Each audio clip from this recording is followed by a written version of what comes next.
찾아주셔서 감사합니다. 오늘의 이야기 시작하겠습니다. 저는 40대 중년의 남자입니다. 어쩌다 보니 결혼 정년기를 지나 지금은 헐어머니랑 둘이 살고 있습니다. 어디가 딱히 모자란 건 아닌데 경제적으로 풍족하다고 느끼지 못해서인지 아직까지 혼자 지내고 있습니다. 젊어서 벌어야겠다는 생각에 연애도 하지 않고 돈만 모았습니다. 저보다 6살 아래인 남동생이 있었습니다. 결혼을 해서 어여쁜 재수씨와 눈에 넣어도 아프지 않을 만큼 귀여운 아들까지 보고 있자면 그저 흐뭇한 미소를 짓게 하던 동생은 참 행복한 가정을 꾸렸었습니다. 그런데 그런 동생 녀석이 갑자기 그런 예쁜 가족만 남겨놓고 떠나버렸습니다. 그게 조카가 갓 돌이 지났을 무렵입니다. 그때 재수씨는 인사도 없이 어떻게 저렇게 갈 수가 있냐며 저를 붙잡고 참 많이도 울었습니다. 그 후로 3년이 흘렀습니다. 조카 녀석은 어머니랑 제가 키울 테니 재수씨는 재혼을 하라고 했었습니다. 근데 우리 재수씨가 그럴 수 없다면서 제 자식은 자기가 키운다면서 저희 집 근처로 이사를 왔습니다. 어머니께 조카를 맡겨놓고 직장 생활을 하는 재수씨는 참 안쓰러우면서도 대견했습니다. 여자는 약하지만 어머니는 강하다는 말이 생각날 정도로 참 꿋꿋하게 밝게 잘 생활하고 있었습니다. 저도 조카가 제 자식이냥 조카 커가는 재미에 푹 빠져서 결혼 생각조차 잊고 살았습니다. 당연히 저의 어머니도 이제 저는 포기하시냥 조카에게만 빠져 계셨고요. 근데 어느 날 새벽 3시에 갑작스러운 전화벨 소리에 놀라 받았더니 재수씨였습니다. 울먹거리는 재수씨 전화에 너무 놀라 거통만 걸치고 뛰어갔더니 조카를 껴안고 재수씨가 방 한 구석에 쪼그리고 앉아서 울고 있었습니다. 집안은 온통 난장판에다 방범창을 뜯고는 도둑이 들었더군요. 빌라 2층에서 재수씨가 어린 아들만 데리고 둘이 살고 있단 걸 알았나 봅니다. 둘 다 다치지 않은 것만으로도 정말 감사했습니다. 그 이후로 저희는 큰 아파트로 이사를 했고 다 같이 모여 살게 되었습니다. 한 집에 사니 저도 한결 마음이 놓이더라고요. 한참 이쁜 짓 하는 조카 녀석은 가끔 절 아빠라고도 불렀습니다. 퇴근하고 집에 오면 실컷 노래 부르고 뛰어다니며 재롱 부리는 조카 녀석으로 집안은 온통 시끌시끌했습니다. 어머니랑 둘이 살 때는 몰랐는데 집안 가득 생기발랄하고 웃음꽃이 끊이지 않았습니다. 저도 문득 이래서 사람들이 결혼이라는 걸 하나보다는 생각도 들었습니다.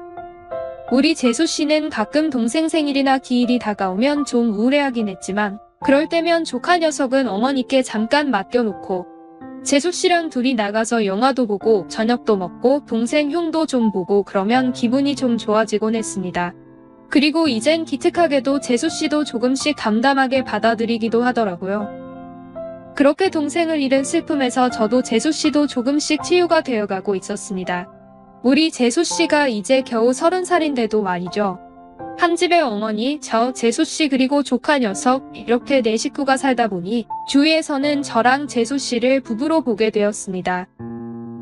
서로 존대하는 모습을 보고는 부부끼리 존대하니 참 보기 좋다는 말도 하고 아들이 아빠를 꼭 닮았다는 말도 하는데 저도 이상하게 그 말이 싫지가 않고 좋았습니다. 우리 재수씨도 혼자라고 얕보는 것 같지도 않고 우리 조카도 아빠 없는 자식이라는 티 안 나서 좋았습니다. 처음엔 아니라고 설명도 했었지만 이젠 그냥 그러려니 하고 받아들이고 아니라고 그러지도 않습니다. 재수씨도 그렇고 저희 어머님도요. 그리고 저도 좋았습니다. 그냥 그렇게 지내는 게 다 좋았습니다. 그게 사람의 정이라는 게 무서운 건지 어느 순간부터 저도 정말 재수씨가 여자로 보이기 시작한 겁니다.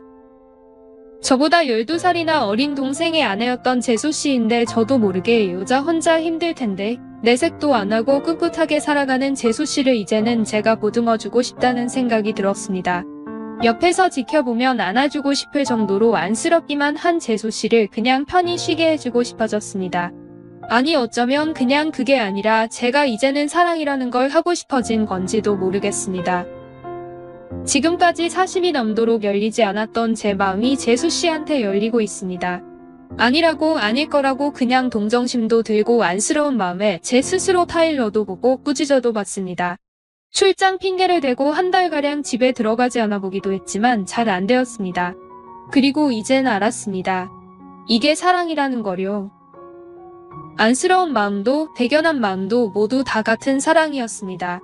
우리 재수 씨는 갑작스럽게 차갑게 변한 저 때문에 처음에는 속상해했습니다. 그런 모습이 걱정돼서 바보같이 제가 여자친구가 생겼다고 했습니다. 그랬더니 우리 아주버님 이제 장가 가시겠다며 좋아하는데 그 모습이 보기 싫었습니다. 저희 어머니는 이런 저의 마음을 대충 눈치를 채셨나 봅니다.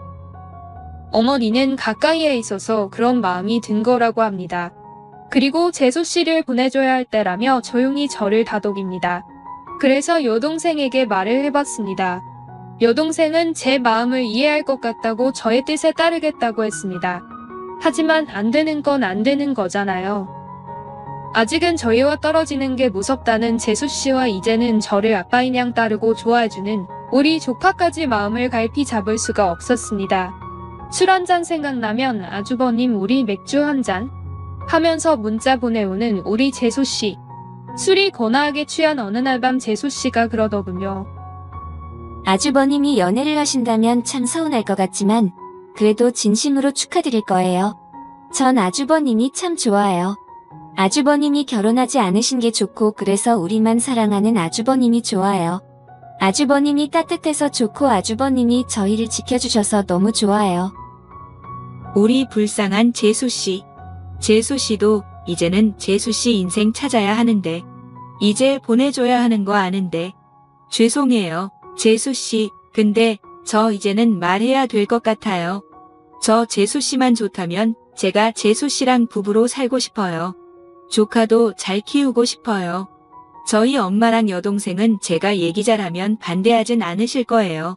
제가 나이가 좀 있지만 제 마음은 진심이에요. 제 얘기를 듣자 재수 씨는 말없이 눈물만 흘렸습니다. 흐느끼는 재수 씨를 보자 저도 눈물이 왈칵 났습니다. 그리고는 조용히 며칠이 흘렀습니다. 어머니께 너무 죄송스럽고 재수 씨에게도 미안하고 조카에게도 미안합니다. 무엇보다 하늘에 있는 동생한테 너무 미안합니다. 안녕하세요. 오늘은 전 남편 동생과 깊은 관계가 되면서 고민인 한 여성의 사연을 들려드릴까 합니다. 속사정TV 이제 시작합니다. 아이들을 봐서 어떻게라도 이혼만은 안 된다라고 참았던 10년간 결혼 생활은 지옥 같았어요. 제가 뻔히 눈뜨고 있는데도 외박과 외도를 일삼았지요. 도저히 안 되겠다 싶어 1년 전 이혼을 했습니다.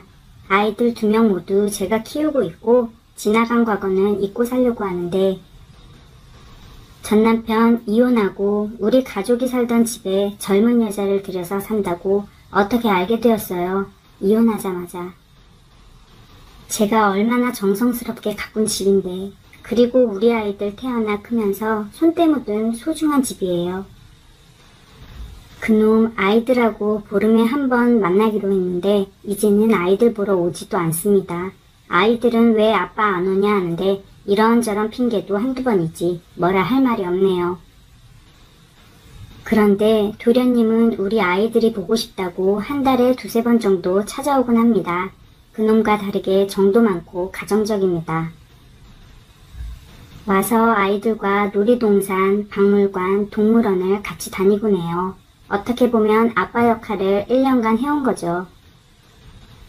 물론 그놈은 도련님이 우리 집에 왕래한다는 사실을 전혀 모르고 있고 두 형제 연락 안 하고 지낸 지 오래되었다고 합니다.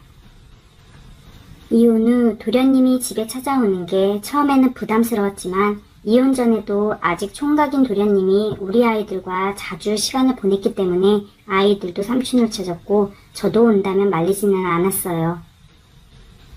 그런데 3주 전 도련님과 관계가 복잡해져서 답답한 마음에 이렇게 글을 남기게 되었습니다.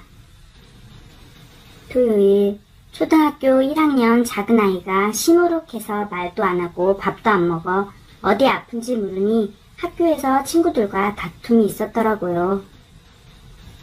친구들 서로 캠핑 다녀온 이야기를 했는데 자기는 아빠가 없고 캠핑 다녀온 기억이 없어 창피하고 슬펐다고. 그래서 본인도 캠핑 다녀온 이야기를 지어서 했는데 한 친구가 자기 말이 틀렸다고 따져서 말싸움을 했었대요. 마음이 아팠어요. 저 혼자 키우다 보니 평일엔 직장생활, 주말엔 집안일, 여유 없이 살다 보니 아이들에게 그런 것까지 세세하게 신경 쓰지 못했어요.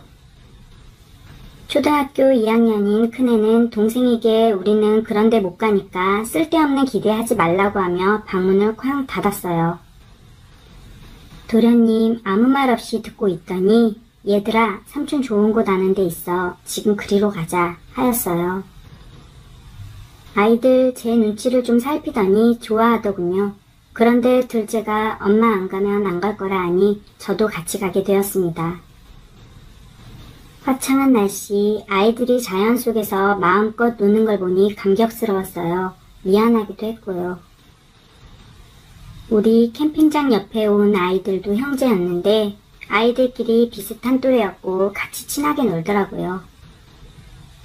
잘 놀다가 옆동 아이가 우리 아이들에게 너네 아빠도 이런 거 할 수 있어? 라고 말했고 큰아이가 아무 말 없이 지 동생 손을 잡고 우리 쪽으로 돌아오려고 할 때 나 이런 거 할 수 있어 하며 달리기와 무거운 것을 들어 보였고 아이들 2명을 번쩍 안고 우리 캠핑장으로 돌아왔어요. 아빠 없이 키우니 이런 곳 오는 것도 조심스럽네요. 아무튼 저녁 삼겹살 바비큐까지 다 먹고 10시 가까이 돼 도련님 차 타고 서울로 돌아오는 길에 아이들은 피곤했는지 잠들었어요. 나란히 앞좌석에 앉아 오는데 도련님에 대한 고마움을 이야기했습니다. 항상 고마운데 도련님도 빨리 좋은 사람 만나 결혼하고 아이 낳고 살라고요. 그런데 도련님 생각지도 못한 이야기를 하였어요. 아이들이 보고 싶어 오는 건 맞는데 저도 점점 여자로 보인다고요. 본인 형에게 버림받은 저를 동정했는데 이제 그 감정을 넘어 여자로 보인다고 어이없게 들리겠지만 본인의 속마음은 그렇다 하더라고요. 더 말이 진행되기 전에 도련님 이러시면 저 정말 불편해져요 라고 말을 끊었고 침묵 속에 집에 도착하였습니다. 잠들어 있는 아이들 한 명씩 안고 각자 아이들 방 침대에 눕히고 도련님에게 잘 가라고 하는 순간 저를 깨어났습니다. 당황하여 밀쳐보았지만 큰 키에 워낙 덩치가 크다 보니 꿈쩍도 하지 않았고 아는 채 저를 안방 침대로 데리고 갔어요. 그런데 이상하게 싫지는 않았습니다. 형수, 아니, 좋아합니다. 아니, 사랑합니다.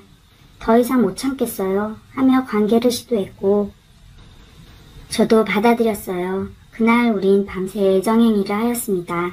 전 남편과 잠자리를 한 게 마지막이니 몇 년 만이었고 듬직한 도련님을 아느니 그 순간은 다른 생각이 들지 않았어요.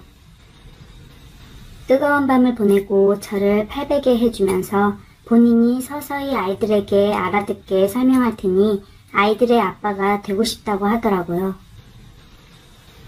아빠가 돼서 아이들 커가는 것도 편하게 보고 남편으로서도 저를 사랑하는 만큼 책임감 있게 잘하겠다고 하였어요. 저는 아무 말 하지 않았습니다. 즉흥적인 멘트가 아닌 것 같았어요. 아이들에게 6개월 정도 서서히 납득시키고 아무도 없는 지방으로 모두 이사가서 살자는 것이었어요. 어차피 부모님 모두 돌아가셨고 형과도 연락 끊고 살고 있으니 누구 시선은 의식할 필요 없다고요. 그렇게 일주일이 흘러 주말 도련님 또 찾아왔고 낮에 아이들과 4-5시간 운동하고 아이들이 지쳐 잠드니 밤에 또 관계를 했어요. 잠자리에서 죄의식이나 여자로서 부끄러움을 버리고 도련님을 한 남자로 받아들이니 제가 적극적이 되더라고요. 도련님이 왜 대답을 안 하냐고 해서 이번 주말에 확답을 주기로 했는데 우리 가족과 도련님의 행복을 위해 과연 이게 맞는 건지 여쭤보고자 이렇게 글을 남기게 되었습니다. 가장 신경 쓰이는 것은 아이들입니다. 삼촌을 아빠같이 따르고 좋아하는데 진짜 아빠가 된다면 혼란이 오지 않을까, 그게 가장 걱정입니다. 그것만 해결된다면 솔직히 도련님, 여자로서 욕심이 납니다. 아이들에게 자상하고 성실하고 저를 사랑해주고 제가 어디 가서 이만한 남자를 만나겠습니까? 잠자리에서 저에게 최선을 다하는 모습만 봐도 얼마나 저를 사랑하는지 느껴집니다. 본인 형과는 정반대예요.